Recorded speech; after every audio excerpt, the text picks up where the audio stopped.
Vamos a continuar con esto. Bien, comentábamos cómo en este mito, bueno, estamos trabajando este mito porque pues es un mito fundante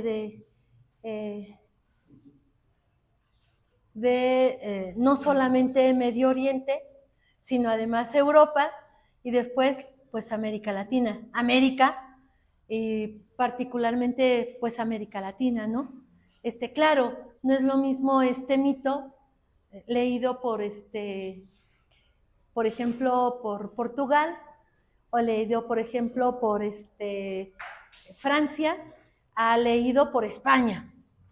Y a nosotros nos toca España, que es lo más recalcitrante del conservadurismo todavía ahora, todavía ahora. Lo sufren incluso los españoles, iba a decir gachupines, pero no, españoles, ¿no? Entonces, bien, lo que yo intento marcar aquí con respecto a la construcción de la imagen de humanidad es esta dualidad que es contradictoria, que es fuertemente contradictoria. Y es importante, porque aun cuando particularmente, específicamente, haya alguien que pueda decir, yo no estoy ahí, yo no creo en eso, culturalmente estamos ahí, culturalmente histórica y culturalmente como colectividad, estamos ahí, estamos ahí. Es el mito que nos refunda, ¿sí? Cuando aparece la confrontación, que bueno, para muchos no fue una guerra, sino fue una masacre, cuando se descubren estas tierras y se conquistan, hay una terrible confrontación. También es cierto que el malvado del Moctezuma y después hasta el Cuauhtémoc, que eran medio timoratos, ¿no? Muy timoratos. No le entraron, como decía el otro día en una conferencia sobre la conquista, no le entraron como tendrían que haberle entrado a la guerra en contra de los españoles. Pero bueno, eso pasó hace muchísimo tiempo. Entonces, finalmente, la conquista más importante quizá no fue el momento de la masacre en estas tierras, sino fue en el momento en donde nos renombraron, nos volvieron a nombrar, o volvieron a nombrar a quienes los que aquí habitaban. Y nombrarnos desde esta lógica es lo que hasta el presente es impresionante cómo prevalece, y prevalece en nuestra subjetividad. Por ahí al rato comentó 2 o 3 ideas sobre, ya Lidia comentó algo sobre el concepto de subjetividad para que se pueda comprender quizá con más elementos el concepto de subjetividad. No es fácil. Hay quienes incluso, por ejemplo, los semelmanianos, los que están muy ad hoc con el discurso de lo que fue Hugo Semmelmann, a lo mejor alguno de aquí los conoce o conoció a Hugo Semmelmann, prefieren trabajar el concepto de sujeto social y se discute lo social, pero no se discute el concepto de sujeto y de subjetividad. Entonces, esta metáfora, este mito, lo traemos en la cabeza muy metido, verdaderamente está enraizado en lo que para muchos de nosotros es esta idea que alguien planteaba desde la mañana, el deber ser, y que desde ese deber ser vive su vida con todas las contradicciones, con todos los límites y con todas las tragedias que eso le puede implicar. Entonces, comentábamos esta idea de la relación que en la metáfora históricamente se le da a la imagen de Lilith y a la imagen de Adán. Mientras Lilith significa la transgresión, Adán va a significar el detenimiento, el contenerse. Incluso esta imagen de contenerse está presente, sigue presente en la relación con Eva. En la relación con Eva. No es casual. Hay quien propone que después de que Lilith pronuncia el verdadero nombre de Dios, que es un nombre que tiene 38 letras, y que aquel que lo pronuncie sería condenado a convertirse en polvo y a salir y a desaparecer. Por lo tanto, nadie sabe cuál es el verdadero nombre de Dios y nadie puede pronunciarlo, y Lilith lo pronuncia cuando, comentábamos, Adán la monta y Lilith se da cuenta, fíjense qué importante, piensen más allá del acto coital, por favor, ¿no? Piensen más allá de eso, que la mayoría de las veces tiene todo menos satisfacción. No hay mucha satisfacción, pero bueno, en el acto coital, solo coital. Por eso dice Foucault que toda nuestra piel, todo nuestro cuerpo es posible de experimentar el mayor de los placeres. Bueno, entonces en ese momento, Lilith comprende que en realidad lo que Adán está proponiendo es convertirse en la relación con ella en la imagen de Dios. Es decir, ser él quien represente el dominio y la fuerza de la imagen de Dios. Y ella no está de acuerdo. Acuérdense que Lilith es transgresión. Y ella no está de acuerdo. Y ella le pide a Yahvé que le explique a Adán que eso no puede ser así. Y ella quiere estar arriba en el acto, montar a Adán. Pero Adán, mirando el poder que eso puede implicar, no lo permite. Y como Adán no lo permite, Lilith no se venga de Adán. Porque en dado caso, Adán, igual que ella, es creación. Adán no es responsable, porque igual que ella, Adán obedece la ley de Dios, de Yahvé. Lo que hace Lilith es vengarse de Yahvé, porque fue Yahvé quien no manda a Adán someterse a la orden y permitir que Lilith lo monte. De tal manera que montando a Adán, ella también pudiera experimentarse siendo mirada como se mira a Dios. ¿Cómo se mira a Dios? Hacia arriba. Hacia arriba. ¿No? Entonces, en realidad, no importa el acto coital. Lo que importa es la representación simbólica de ser mirado como se mira a Dios. Y Adán no lo permite. En ese momento, Lilith se venga de Dios en Adán y pronuncia el verdadero nombre de Dios. Ya sabe lo que va a pasar. Lilith se convierte en humo y sale del paraíso.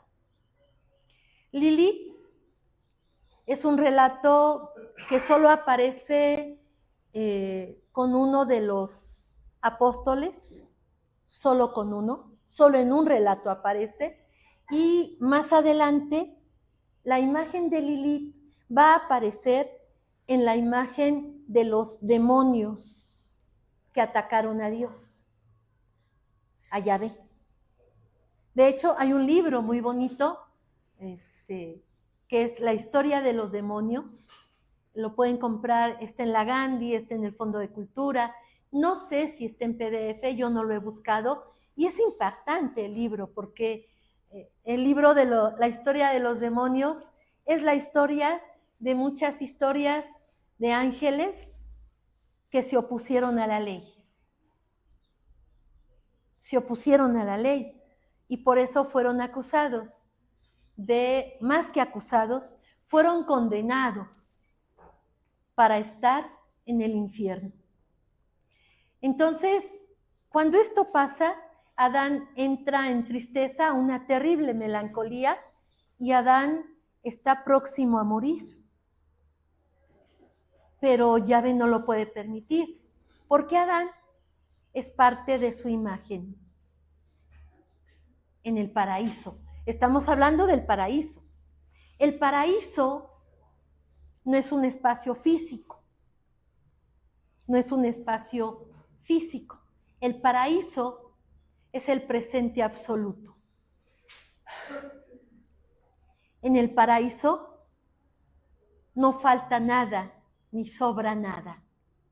El paraíso va a ser en algunos momentos representado como la matriz en el cuerpo de la llamada mujer.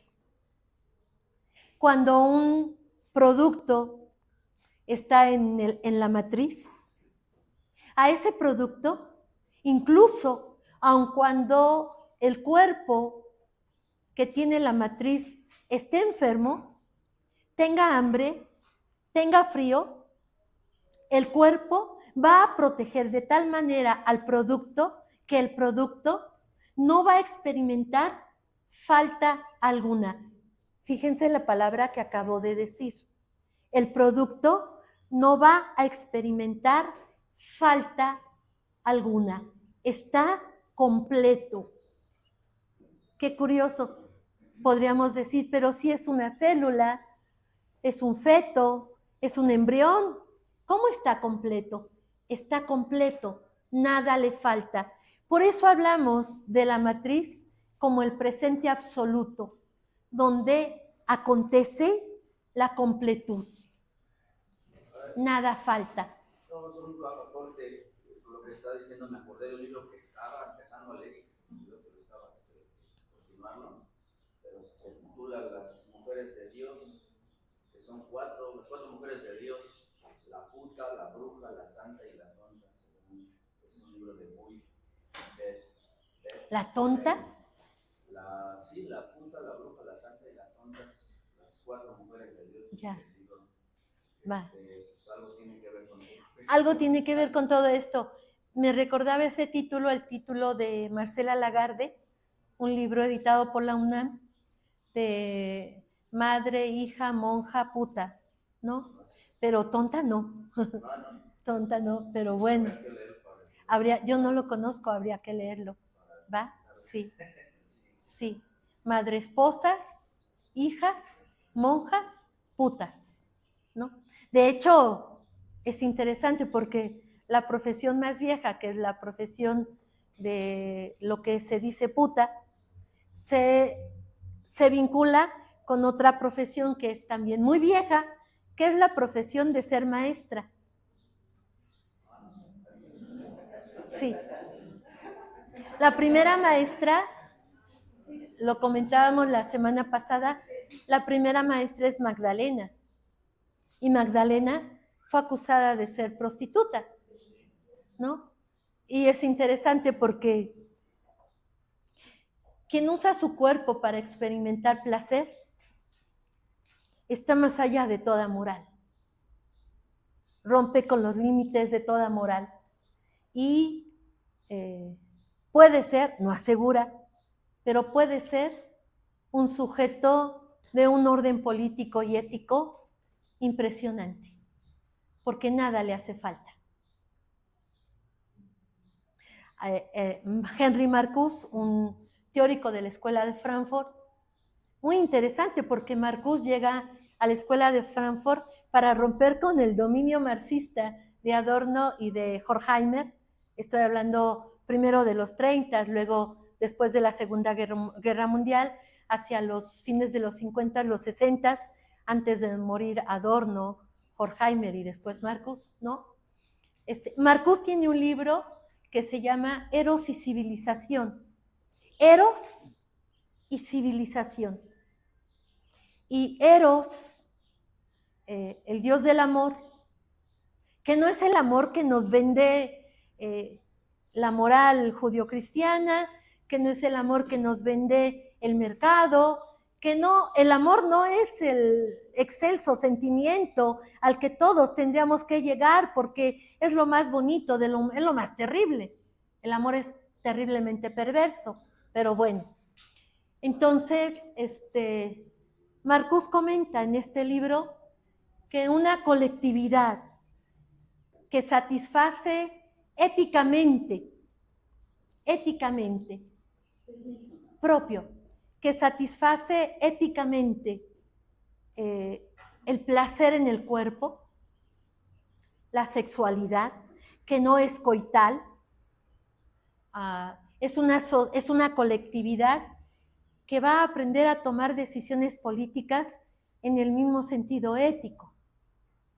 Una colectividad constreñida, limitada en su cuerpo a la expresión del placer, es una colectividad que no va a saber por dónde caminar, porque nunca no se acostumbrará a hacerse cargo de su sí mismo y su cuerpo, porque somos dos, nuestro cuerpo y nosotros. En nosotros hay cuando menos dos, si no es que más, nuestro cuerpo y nosotros, y nuestra subjetividad, ¿no?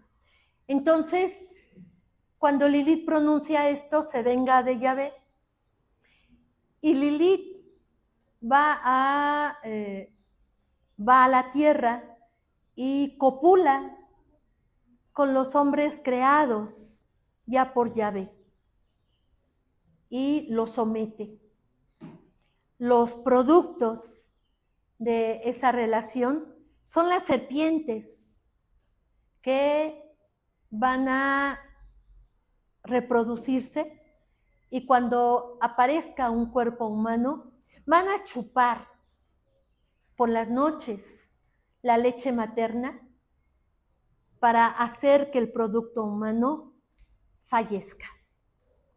Estos relatos es muy interesante porque estos relatos de animales que chupan, serpientes que chupan la leche materna, hay relatos en el mundo mesoamericano. Incluso hoy todavía hay pueblos en el Estado de México, en Oaxaca, en Guerrero, en Chiapas, hay gente que sigue creyendo en este relato de serpientes que chupan la leche materna para matar a los productos. Y es la venganza de Lilith en los hijos de Adán y en el proyecto o en la creación de Yahvé. Finalmente,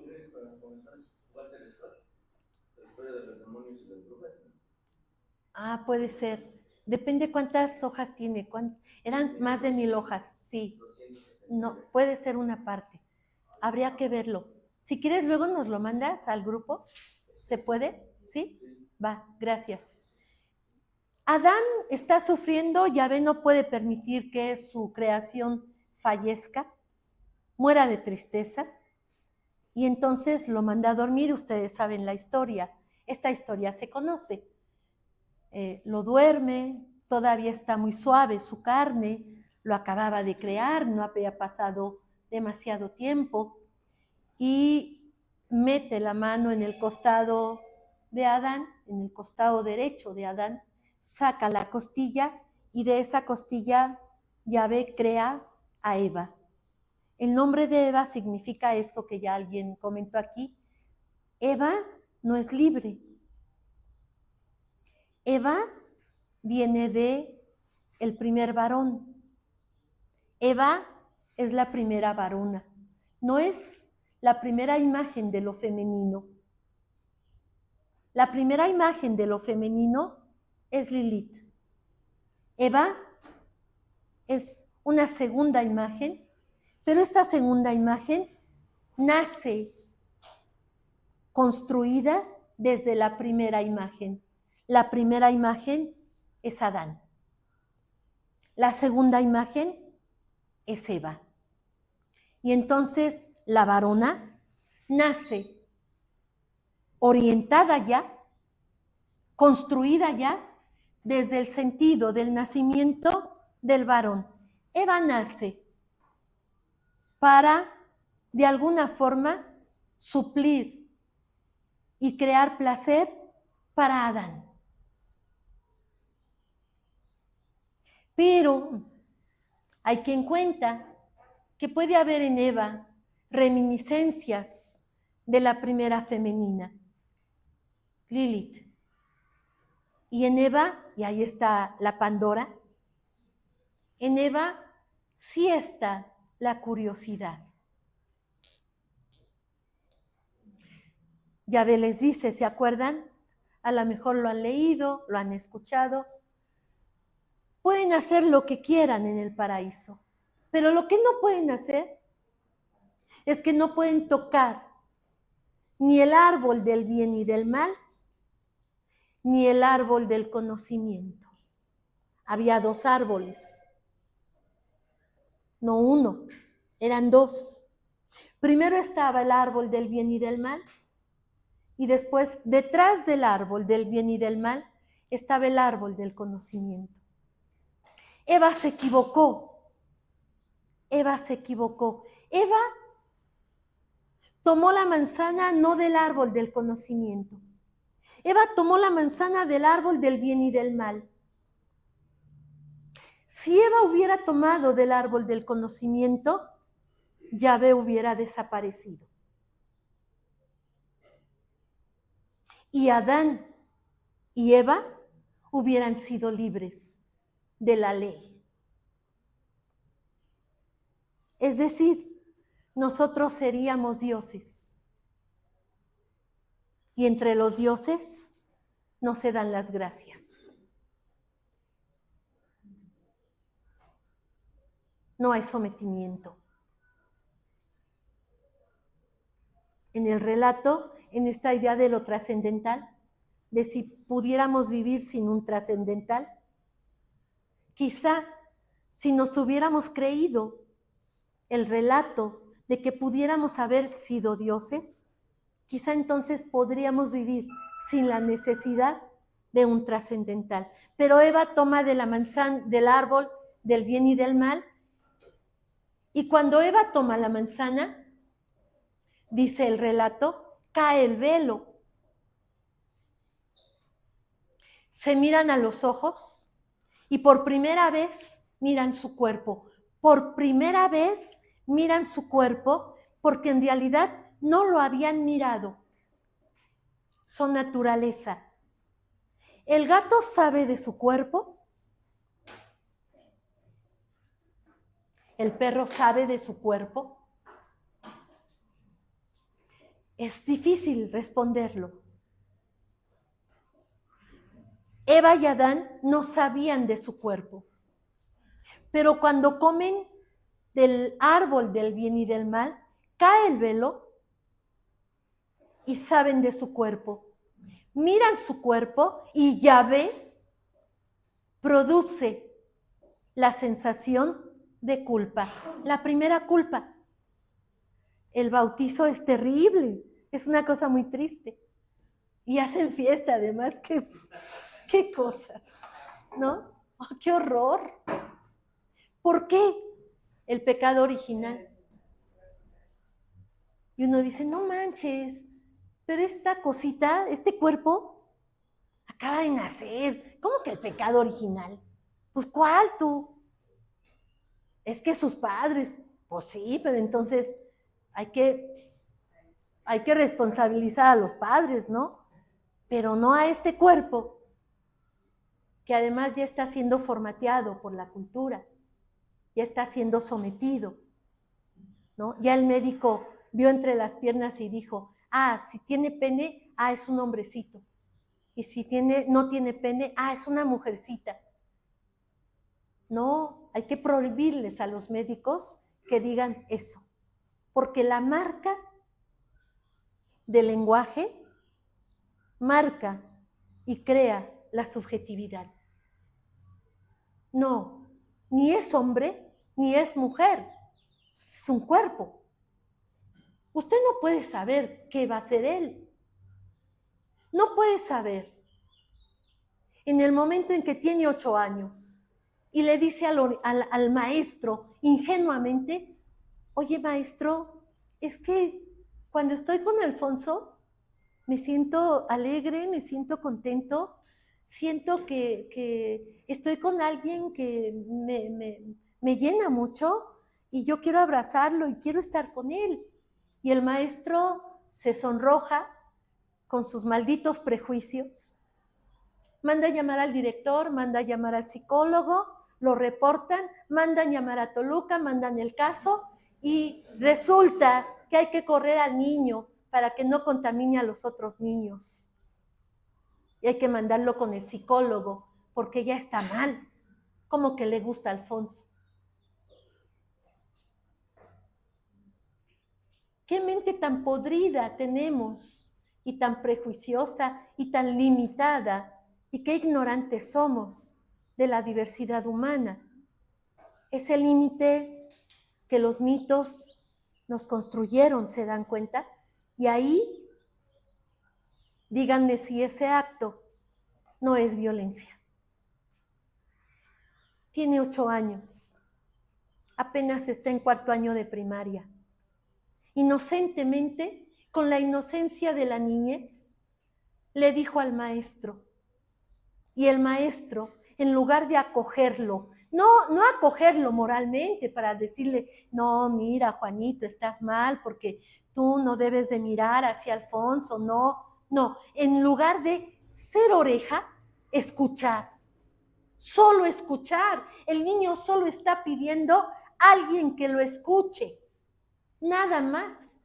En lugar de eso, ya lo clasificó, ya lo dictaminó, ya lo diagnosticó y ya va sobre él, ya lo va a intervenir. Qué jodidos estamos los maestros. Porque es una humanidad que estamos amolando por nuestros prejuicios que además no reconocemos, no reflexionamos y que vienen de acá, que están en nuestras cabezas y están vinculados a estos mitos. ¿No? Bueno, entonces Adán, ya ustedes lo saben. Eva convence a Adán porque Eva algo tiene de Lilith, una reminiscencia quizá. Y Eva hace que Adán transgreda. En realidad Adán no quería transgredir, nunca se hubiera atrevido él, por él mismo, a transgredir. ¿Por qué no? Porque Adán es la razón. Y la razón muchas veces es timorata, tiene miedo.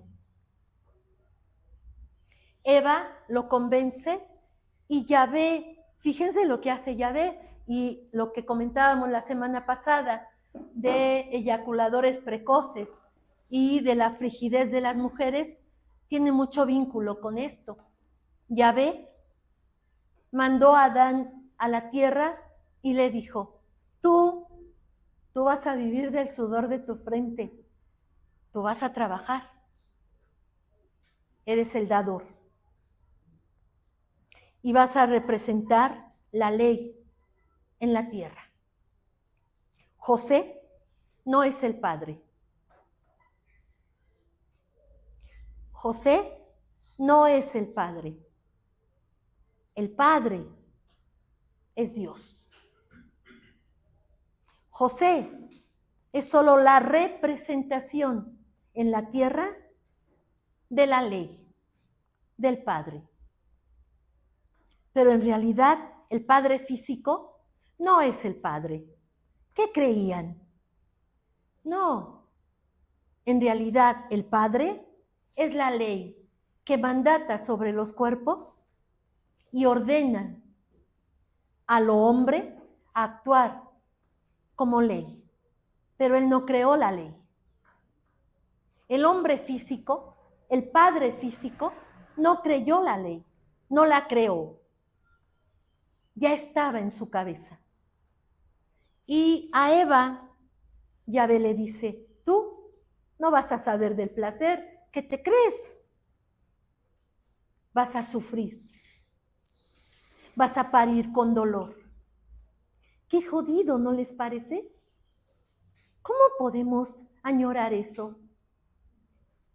Tú no vas a volver a saber del placer, vas a parir con dolor.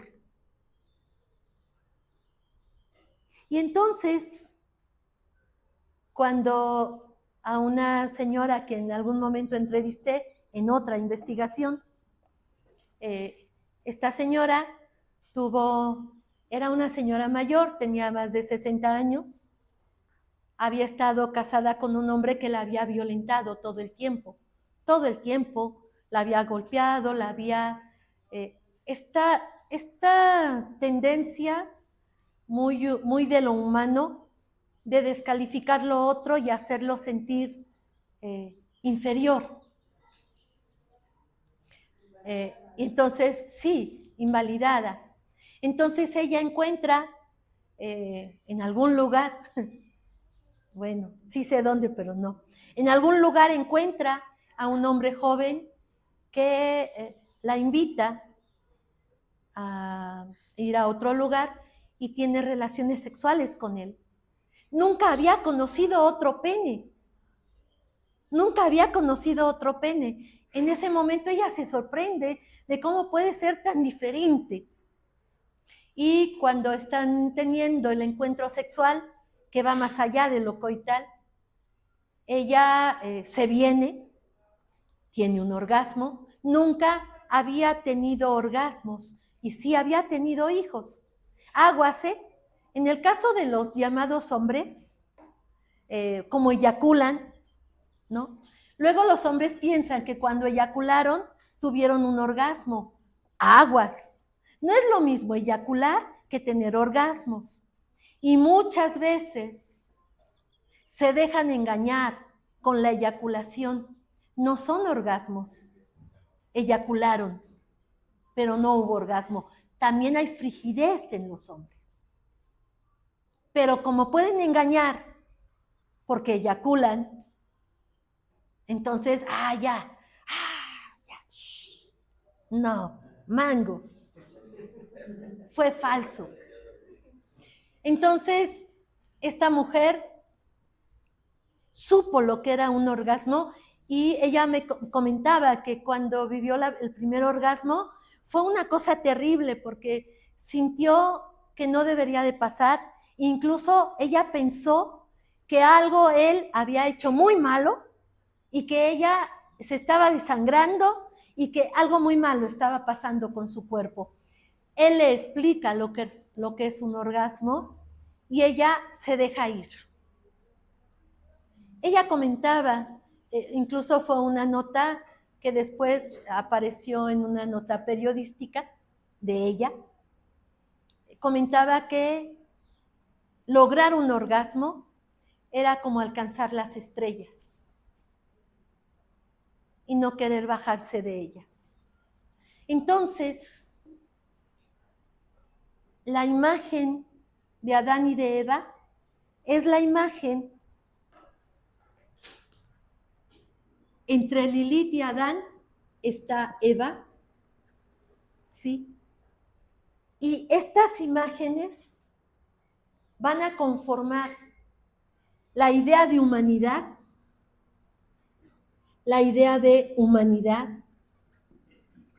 durante mucho tiempo, pero es una humanidad que va a vivir siempre en estado de confrontación y en estado de contradicción entre lo que Lilith puede representar frente a lo que va a representar la relación entre Eva y Adán en la tierra como humanidad.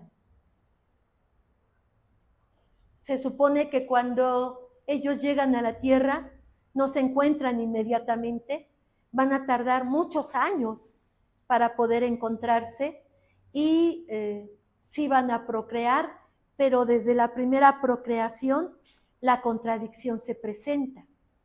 ¿Se acuerdan, verdad? ¿Se acuerdan de Caín y Abel? Sí. Los hermanos que se matan entre sí. Es interesante porque si ustedes quieren ser traicionados por alguien, denle la espalda a su familia.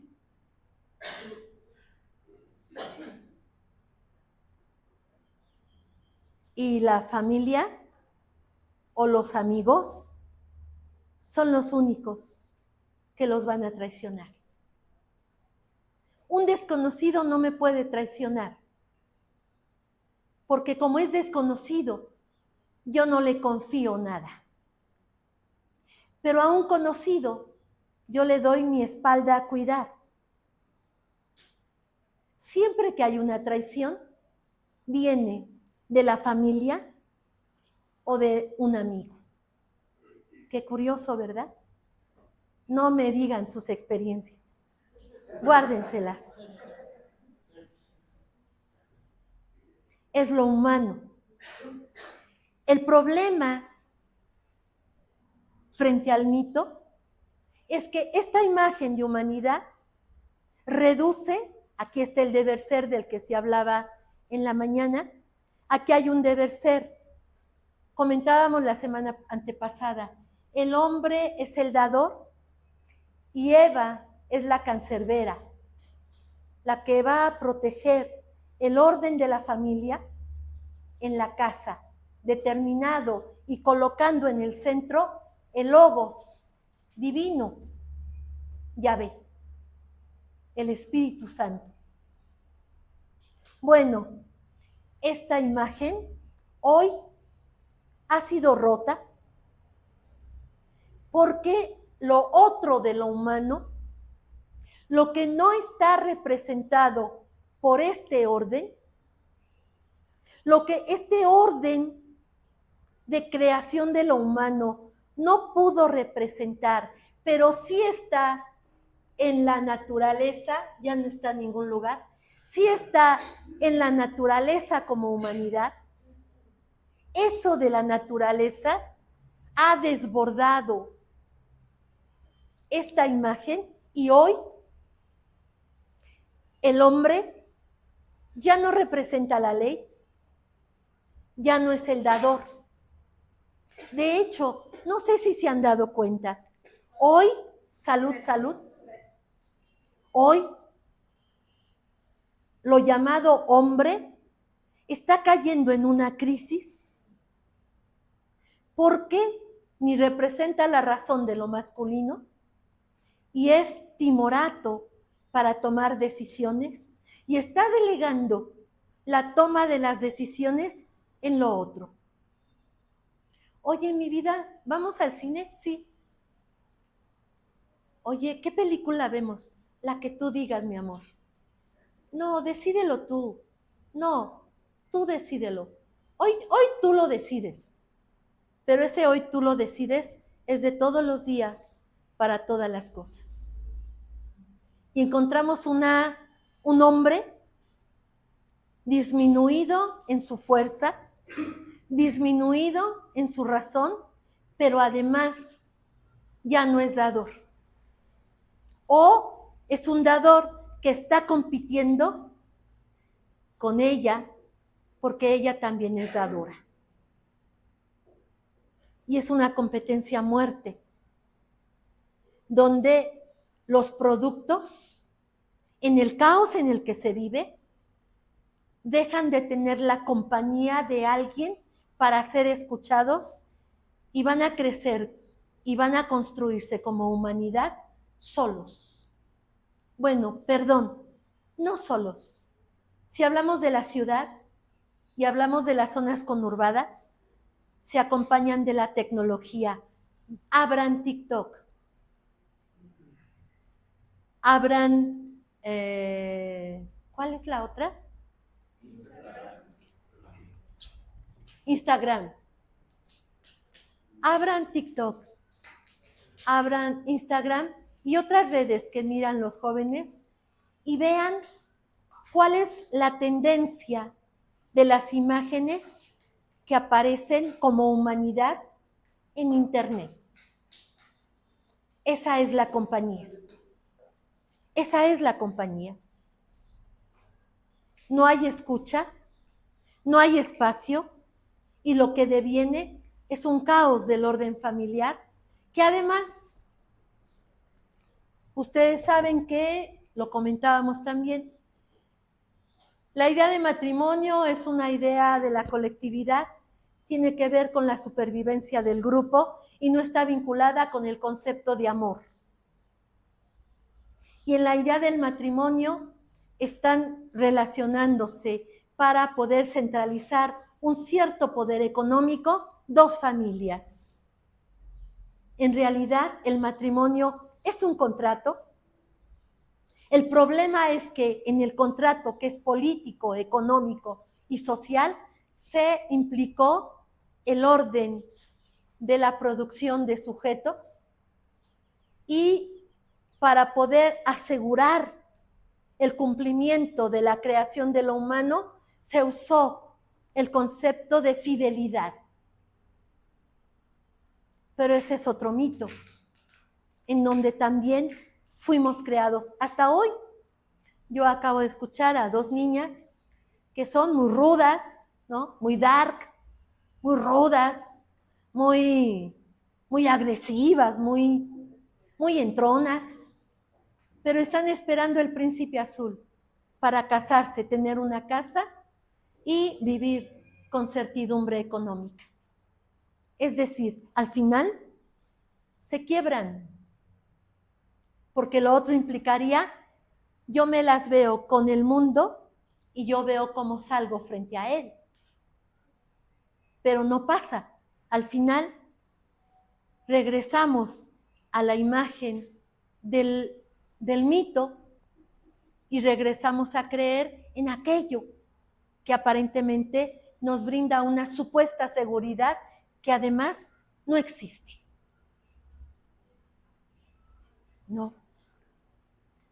¿Cómo ven? Estos mitos, maestros, siguen estando en nuestras cabezas. De ahí que, por ejemplo, está prohibido, sigue estando prohibido. No es una prohibición explícita, es una prohibición del orden de la cultura. La mamamos a través de la familia o con quienes convivimos cuando somos niños.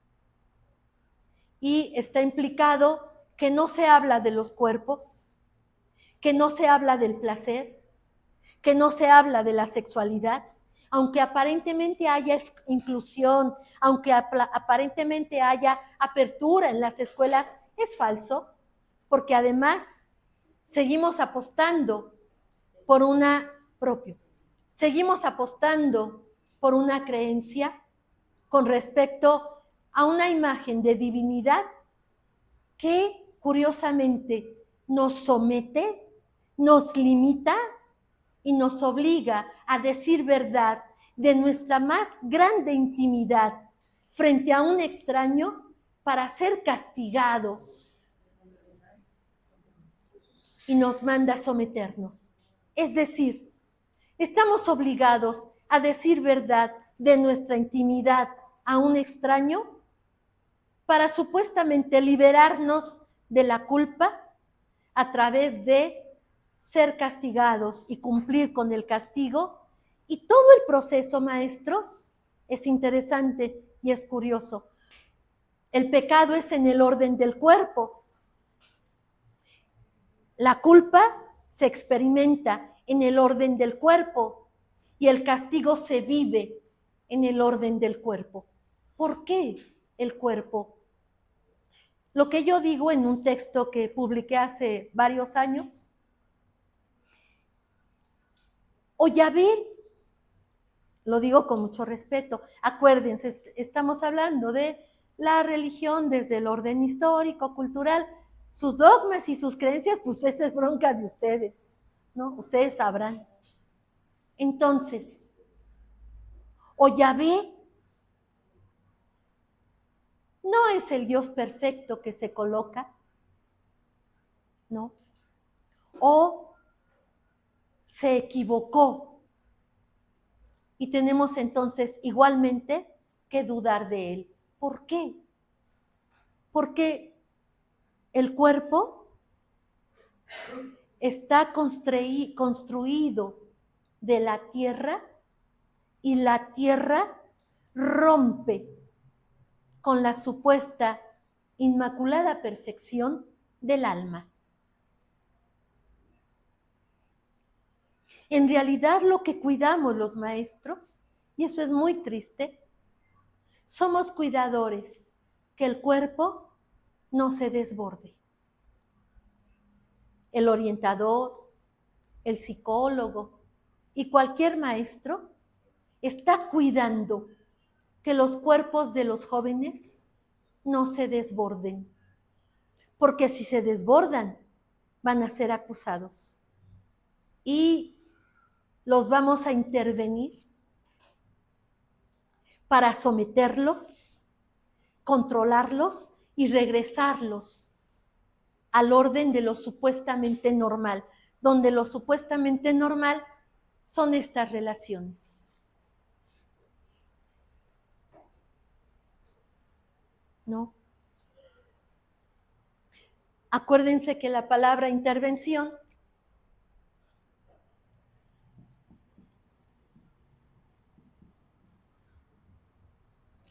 es una palabra compuesta.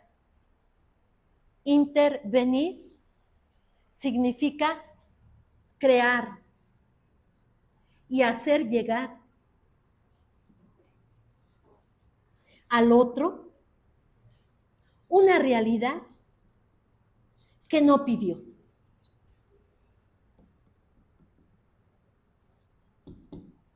Que no pidió.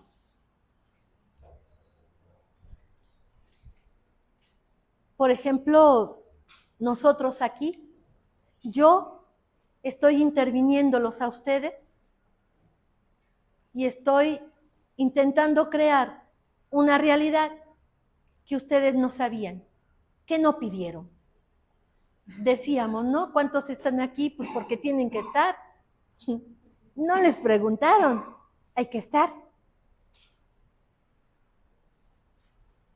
De alguna forma hay un sometimiento, una obligación, ya sea moral, administrativa, etcétera, y están siendo intervenidos.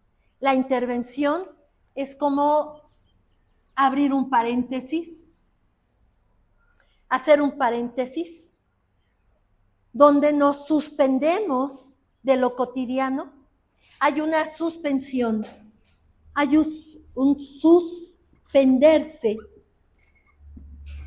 de lo cotidiano para pensarse frente a ello. El paréntesis es la suspensión. Nos suspendemos. Es un concepto muy bonito que trabaja un filósofo que es Edmundo Husserl, ¿no? Maestro de Heidegger. Y la intervención es eso. Aquí, solamente en un lugar como estos, ustedes estarían dispuestos a escuchar lo que están escuchando. A lo mejor si lo escucharan en la calle, dirían, esa mujer está loca, enciérrenla, o sáquenla, desaparezcanla. Pero como yo soy la doctora Verónica, no. Bueno, pues entonces, y como yo vengo a dar un curso donde voy a hablar de violencia, entonces no dicen nada, se callan. Dice, por ejemplo, Whitman. No sé si han leído a Whitman. Bueno, ¿qué pasaría si se pudiera reflejar en el rostro lo que están sintiendo en este momento?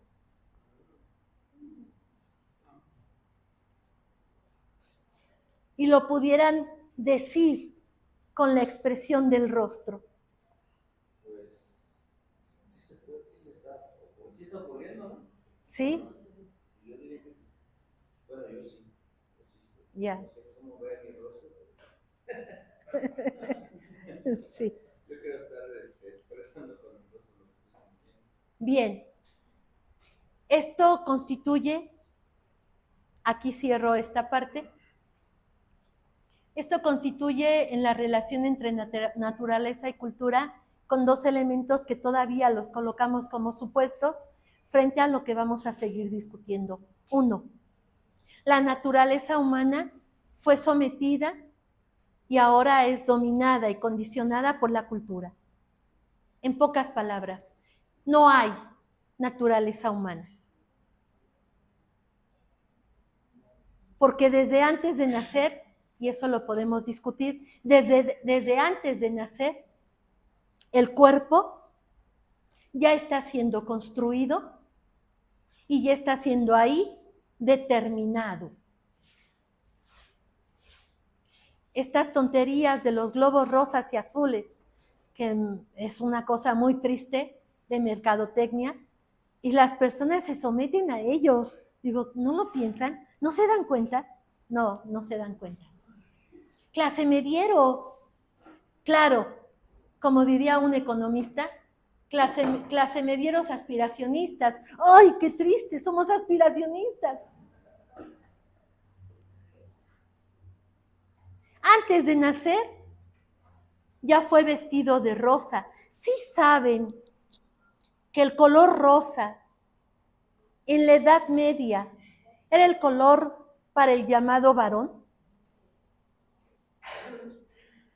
Y el color azul era el color para las llamadas mujeres.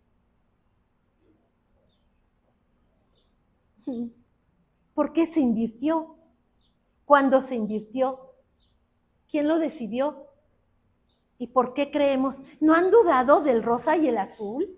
Nunca han dudado. ¿Han vestido a sus hijitos de rosas y azules? ¡Qué horror!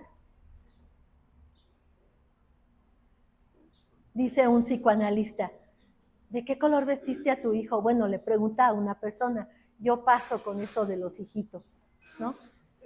Sí, pues no, para nada.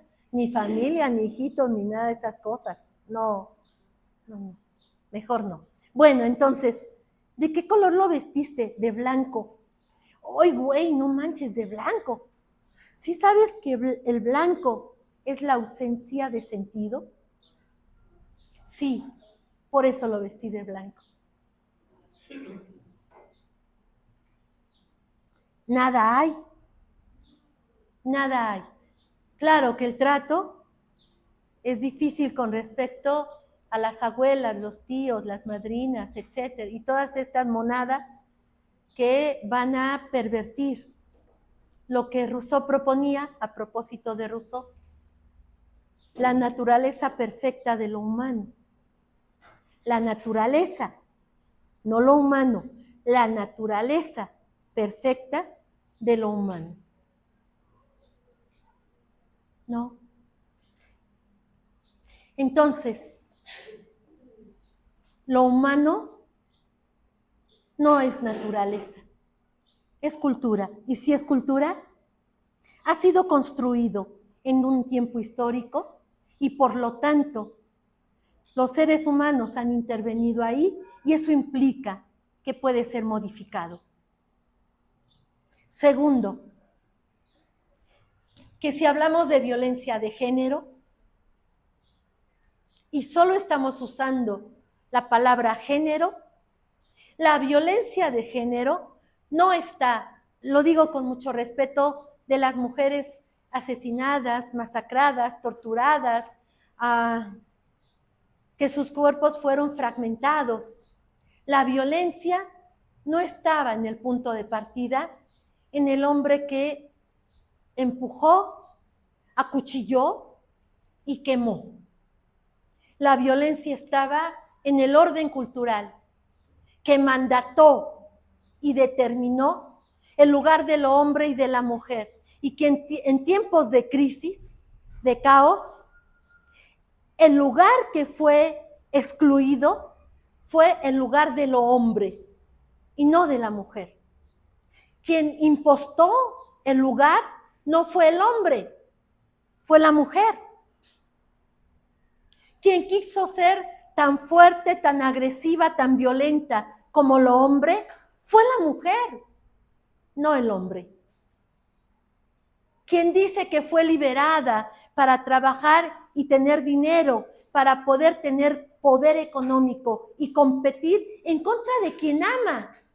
¿Ustedes entienden eso? Competir en contra de quien un día se hincó ante ese Dios y dijo, lo voy a amar para toda la vida.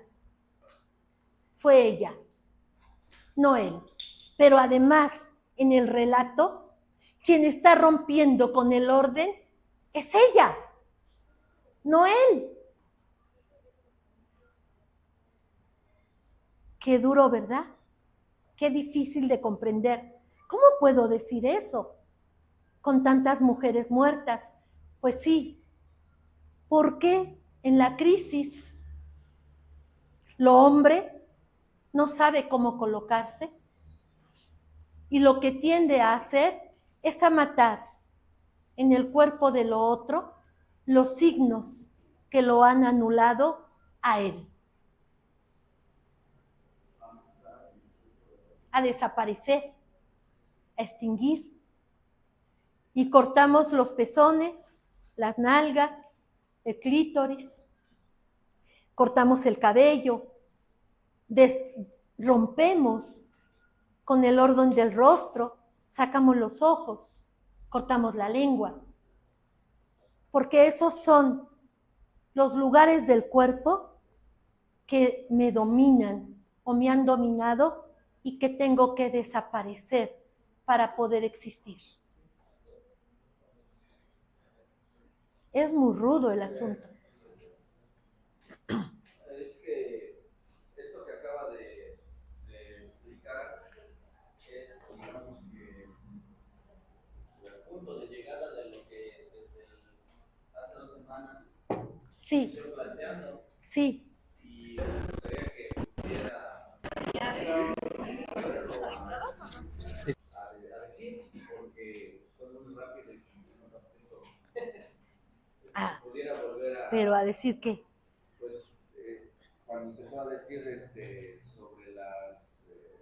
sobre las muertas de Juárez, los feminicidios y la argumentación que da en torno a por qué se generan esos procesos, eso es lo que... Comentamos hace 2 semanas que desde las muertas de Juárez, ¿se acuerdan que decíamos que el mayor número de mujeres muertas no era Juárez, era el Estado de México, y que era por razones fundamentalmente de poder económico, que el Estado de México nunca apareció, ¿no? Hoy aparece, hoy es el Estado de México es el número 1 en violencia de todo tipo, y Chimalhuacán es el número 1 del número 1, Chimalhuacán.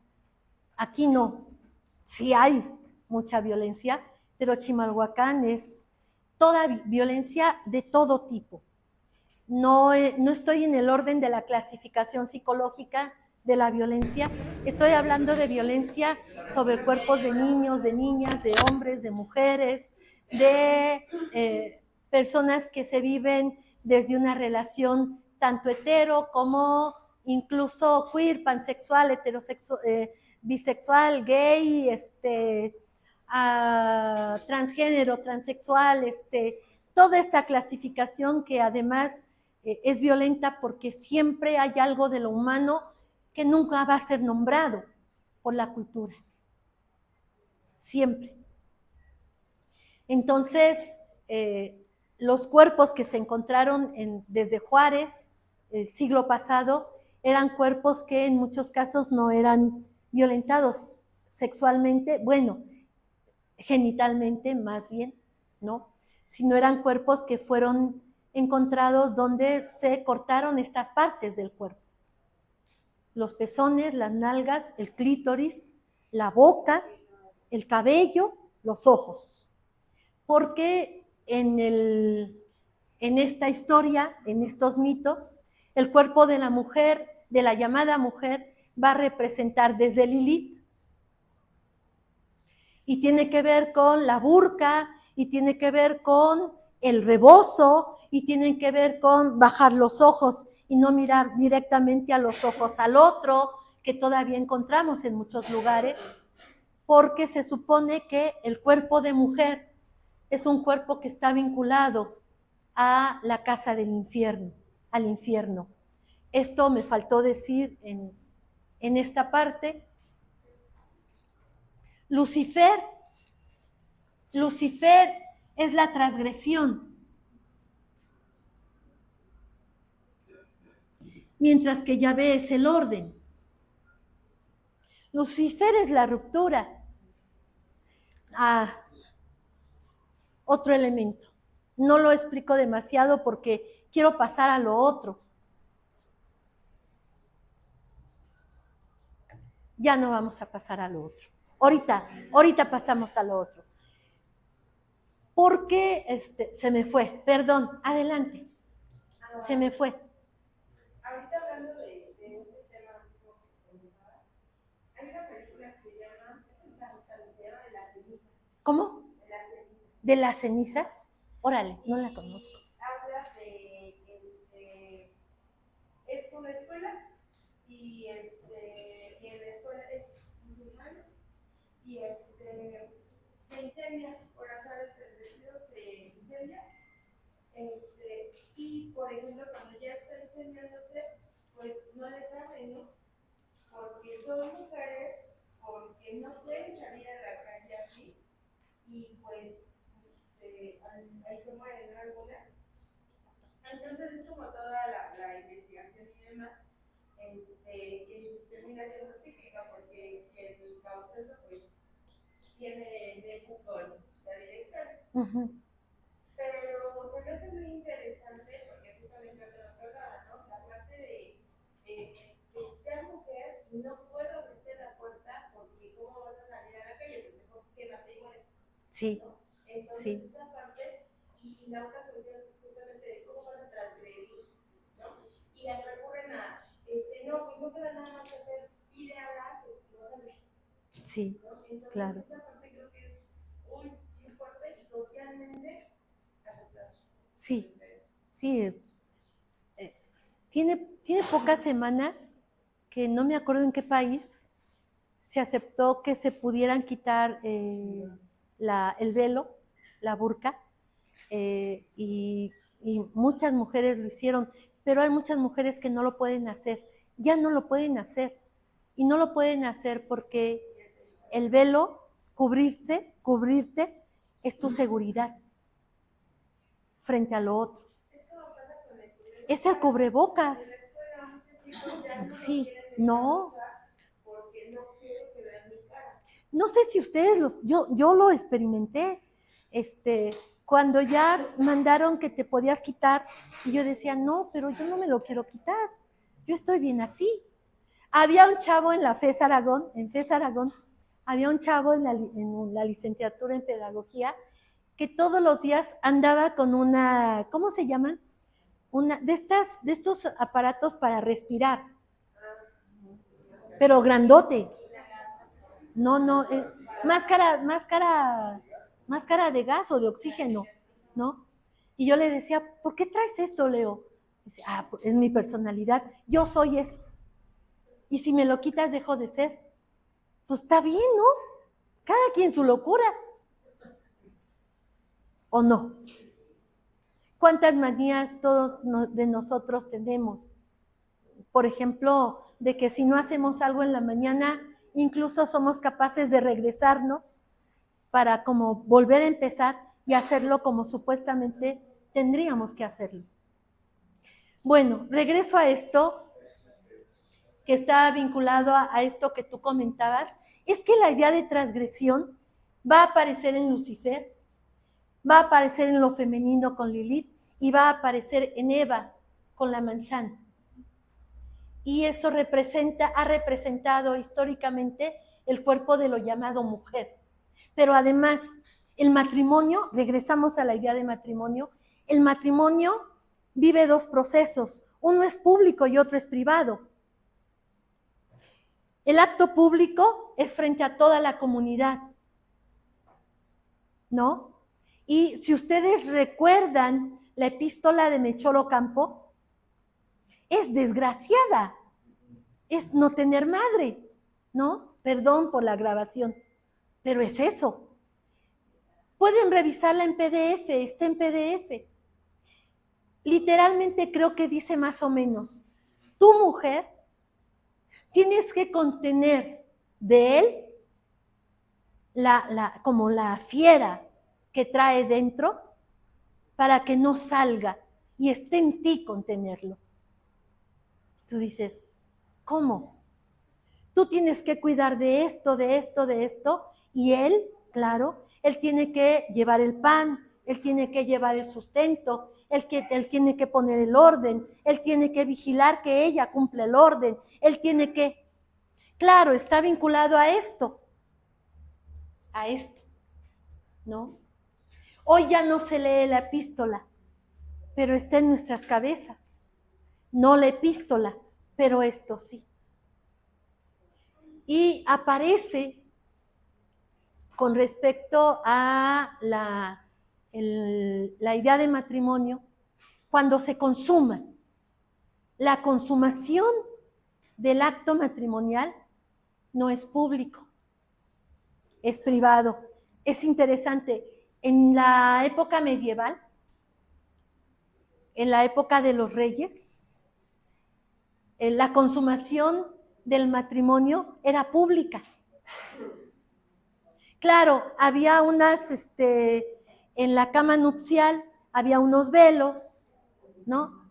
Se vivía el acto de consumación del matrimonio, que era la penetración, y se consumaba el acto público. Pero había velos que lo escondían. ¿Por qué? Porque de alguna forma la consumación de la firma del matrimonio es privado. Además, dice Foucault en la historia de la sexualidad, ¿no? En el primer tomo, se esconde en la recámara matrimonial y va a ser preferentemente de noche y si se apagan las luces mejor, a oscuras. ¿Por qué?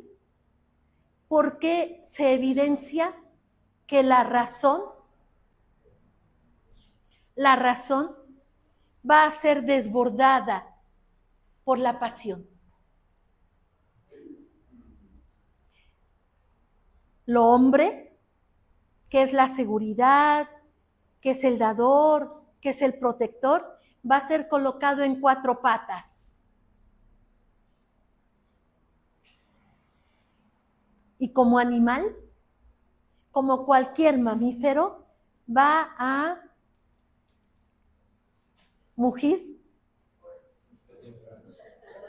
va a gemir, va a gritar desaforadamente. La bronca es que luego no pasa. ¿Sí? Los cuerpos sudarán, gemirán como animalidad. Es el reencuentro con la animalidad. Es que eso es muy bonito, es bello, es estético. Es el reencuentro con la naturaleza, con la animalidad, que está más del lado de la transgresión que de la razón. Hay un grabado, no es grabado, es un dibujo de Aristóteles en 4 patas. Y hay un cuerpo de mujer que lo monta y ella está jalando un lazo que Aristóteles muerde y lo está jalando y le jala la cabeza, y el dibujo tiene como título La pasión monta a la razón. ¿Por qué es privado? ¿Por qué el acto es privado? ¿Y por qué no se puede hablar de él? Porque el hombre es la razón, es el conocimiento, es la protección, y no podemos verlo como animal gritando desaforadamente en el acto sexual. De hecho, parece ser que gritar está prohibido. Hay que incluso guardar silencio. Hay que aguantarse. ¿Cuántos de nosotros en un encuentro sexual no nos tuvimos que apretar el derecho y el izquierdo para no gritar desaforadamente en un acto sexual? Sí. Ahí está cuando viene el caos, Ernesto, cuando viene la fractura del orden cultural y él pierde el lugar, lo que se intenta desaparecer, pero es una hipótesis, no es una certeza. Lo que se intenta desaparecer del otro cuerpo es aquello que me coloca a mí como un lugar de lo animal, me reduce a animal y yo lo evito, lo marco, metafóricamente lo desaparezco porque no me puede dominar y yo lo domino. Pero en realidad de lo que estamos hablando es de la ruptura del orden. Si ella hubiera seguido siendo la madre de los hijos y se hubiera quedado en la casa, otra cosa pasaría. Si tú hubieras seguido siendo, no es que esté hablando de tu vida privada, no. Si los hombres hubieran seguido siendo los dadores y ellas las guardianas del orden de la casa, de la vida privada, quizá no estaría pasando la violencia que estamos viviendo. Fíjense, en Europa del Norte, en los países nórdicos, las mujeres están pidiendo regresar a la casa. ¿Por qué? Porque salir a la calle no solamente me coloca en el riesgo de morir en la calle, además estoy en el riesgo de perder la relación con los hijos. Si yo me quedo en la casa, yo soy la guardiana de la creación de humanidad en los hijos. Yo soy la responsable. En la comunidad primitiva había un grupo de cuerpos que se responsabilizaban de encauzar a los pequeños cuerpos hacia los valores y los principios de la exime comunidad primitiva. No eran hombres o mujeres, eran cuerpos. Siempre tiene que haber alguien encargado de encauzar, de conducir a los pequeños cuerpos. Hoy nadie hay. No está nadie. Los mayores niveles de violencia sobre los cuerpos no se dan en las comunidades indígenas, se dan en las ciudades. Parece ser que a mayor desarrollo tecnológico, mayor violencia sobre los cuerpos. ¿Por qué en el mundo indígena no está pasando, o al menos no está pasando con el mayor número de casos que en la ciudad? Porque en el mundo indígena, los pequeños pueblos llamados originarios, todavía la mujer está encargada de la casa. Ahora, en la ciudad, la mujer sale a trabajar y le delega a otra mujer la casa. Hay doble violencia. Sí, es una bronca. ¿Quieres decir algo? Sí, es importante revisar también, ¿no? Lo que se callan, ¿no? En esos pueblos originarios. Ah, bueno, no, sí, no. No es, Y volvemos al origen, ¿no? Que pareciera que ya no hay violencia porque no hay violencia sobre los cuerpos, pero hay violencia sobre otras cosas, ¿no? claro. En la parte del sometimiento. Ah, no, claro, sí. Ajá, está cañón porque si no es una es la otra, entonces Sí, está jodido, ¿no? sí. La cuestión Sí. sería cuestionar evidentemente el mito, Sí. cuestionar los orígenes Sí. y crear, pues bueno, empezar a generar diferentes, pues, prototipos o algo. ¿Formas de vida? Formas de vida diferentes alternativas, ¿no? Que van a Sí. ser locas, evidentemente. Sí, estoy de acuerdo. Sí, cuando yo lo digo de los pueblos indígenas, solo estoy diciendo en el sentido de el número de mujeres que aparecen muertas. Es diferente. Eso no implica que no haya una violencia, no. Y fuerte, y mucha, sí. De hecho, Eric Fromm realiza una investigación sobre eso y encuentra que en las comunidades primitivas, que no tienen tecnología tan avanzada, la agresividad y las muertes por violencia pues son mucho menores. Las poblaciones civilizadas, ¿no? Sí, así, sí se dan cuenta, pero lo que dice Gustavo, lo que comenta el maestro, es la contradicción en la que estamos. Me quedo con esto para continuar y dejarles una tarea. Es una tarea muy sencilla, muy fácil. Fíjense, todo orden cultural va a reconocer como humano algo, pero va a dejar de leer también algo de lo que nosotros portamos.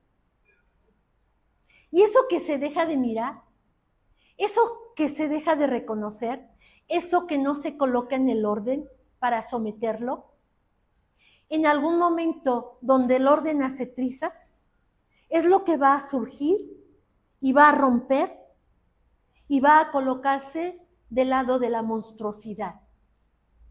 La palabra monstruosidad está vinculado a mostrar lo que no ha sido registrado en el lenguaje. El monstruo es monstruo porque muestra una cara de lo humano que no había sido mirada. Todo orden va a dejar de mirar algo de lo humano y es eso de lo humano que deja de ser mirado lo que en el momento de crisis brotará y romperá, llevándonos como a un desbordamiento de lo que somos. Y ese es el problema. El problema es que no hay una solución, propuesta, en donde todos podamos, desde nuestra pequeña particularidad, ser felices y contentos. Porque para vivir en colectividad, algo de nuestra particularidad tendríamos que sacrificar para poder estar con el otro. A fuerza. A fuerza. ¿Qué estamos dispuestos a sacrificar de nosotros para poder estar con el otro? Cuando alguien se está divorciando, luego curiosamente me van a buscar, no sé por qué, ¿no? Pero me van a buscar y yo lo único que les digo es, porque no hay que meterse luego mucho en esas cosas, lo único que les digo es, recuerda cuando estés frente a ella o frente a él, recuerda cuando lo amabas con locura. Y con el amor a flor de piel de esa época, firma el acuerdo. Déjate de broncas y de tonterías. Déjate de tener que demostrar poder y dominio sobre ese otro. Recuerda cuando lo amabas. Y justo eso que te gustaba de él, que es ahora la razón de la separación, Recuerda cómo te gustaba y cómo era lo que te atrajo. Y a partir de ahí, acuerda cosas en la separación. Porque si no, lo otro es una guerra a muerte. Cuando hoy es tan fácil separarse en la Ciudad de México. No tiene que mediar siquiera abogado. Hay un acuerdo de conveniencia de la separación, se firma en el juzgado y se entrega. Y no se necesita abogado. La tarea. ¿Sí es ya la tarea? Uy. Sí, la tarea. ¿Cuál es la tarea? Busquen, lo pueden buscar en internet, hoy es bastante fácil y bastante sencillo, ¿no? Pues sí. Busquen en internet una imagen de la naturaleza y una imagen de la cultura. Una imagen del orden de la naturaleza y una imagen del orden de la cultura. Intenten reproducirla con su cuerpo. ¿Cómo? ¿Alguna vez jugaron a las estatuas de marfil? ¿Sí? ¿Alguna vez jugaron? 1, 2 y 3, así. El que se mueva, baila, twist. Intenten con una imagen fija de su cuerpo, jueguen a las estatuas de marfil. Lo pueden hacer jugando con sus hijos, lo pueden hacer, pues, no, con el que vivo va a decir que estoy loco, ¿qué estoy haciendo? ¿Qué tarea me dejaron? ¿Qué tontería? A lo mejor encerrados en el baño, ¿no? O un día que no haya nadie y que intenten representar con su cuerpo, por un lado, el orden de la cultura y por el otro lado, el orden de la naturaleza. Con el cuerpo. ¿De qué se trata? Se trata que, de alguna manera, podamos permitir que el cuerpo nos acontezca con su lenguaje y nos disponga a él en cuanto a cómo experimenta como sensibilidad el orden de la cultura y el orden de la naturaleza. ¿Y cómo me colocaría yo para representarlo? ¿Qué haría con mis piernas, con mis manos, con mis brazos? ¿Cómo me movería? ¿Dónde las pondría para poder representarlo? Creo que tiene que ver también con quizá atrevernos a mirar nuestros cuerpos, a saber que lo cargamos todos los días, a sentirlo, a tocarlo y a mirarlo en el espejo para poder moverlo, colocándonos con diferentes figuras hasta donde podamos mirarnos y podamos decir, ahí está, lo estoy representando, lo estoy sintiendo. Esa es la tarea. En 2 semanas empezamos trabajando con la tarea, nos vamos a salir, ¿no? En la mañanita, tempranito, para que no nos toque el sol, y vamos a hacer las representaciones allá afuera para poder interpretarlas y dejarnos decir algo. Les mando una lectura, se las prometo enviar en esta semana, no más, y continuar discutiendo con respecto al concepto de violencia. Vamos a trabajar el concepto de violencia desde René Girard, de cosas que hoy se comentaron en la mañana sobre la víctima sacrificial, sobre la idea de héroe, ¿sí? Frente a la cultura y los cuerpos y la violencia, ¿sí? Bien, eso sería todo por hoy. Pues muchas gracias por el aguante. No. No, quien tendría que aplaudir soy yo porque sí resisten. O al menos, sí, se ve el tiempo y hace mucho calor y yo los veo y los considero, de verdad, los considero mucho. Gracias, muchas gracias. Cuídense, nos vemos en 2 semanas. Hasta luego, bye, bye. En una semana, sí. Es una semana, ¿verdad? Sí, no son 2. Sí. Dime. Hicieron un grupo y como yo